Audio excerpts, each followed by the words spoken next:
Hello అండి. వర్షాకాలం start అయింది గదా! ఇంట్లో పిల్లలో, పెద్దలో ఎప్పుడో అప్పుడు ఏదో ఒక స్నాక్స్ కావాలని ఊకే అడుగుతూనే ఉంటారు గదా! వాళ్ళ కోసం పెద్ద పెద్ద ప్రాసెస్‌లు పెట్టుకొని చేయాలంటే మనం ఎప్పుడు వంటింట్లోనే ఉండిపోతాం గాబట్టి, నేను చెప్పింది ట్రై చేశారనుకోండి 5 నిమిషాల్లో పనయిపోతదనమాట.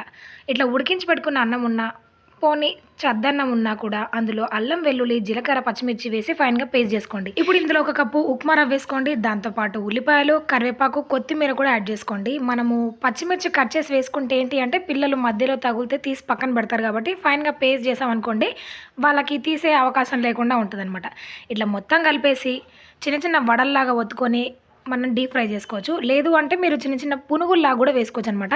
ఇట్లా వర్షం పడుతుంటే ఏదో ఒక స్నాక్ చేసుకొని తినాలి అనుకునే వాళ్ళకి ఈ వీడియో అయితే ఫార్వర్డ్ చేయండి. ఎందుకంటే చాలా తక్కువ టైంలో అయిపోతుంది. పెద్ద లెంతీ ప్రాసెస్ కాదు. ఆయిల్ గూడా చాలా తక్కువ పీలుస్తుంది కాబట్టి ట్రై చేయండి. ట్రై చేసి ఎలా వచ్చిందో కామెంట్ సెక్షన్‌లో తెలియజేయండి.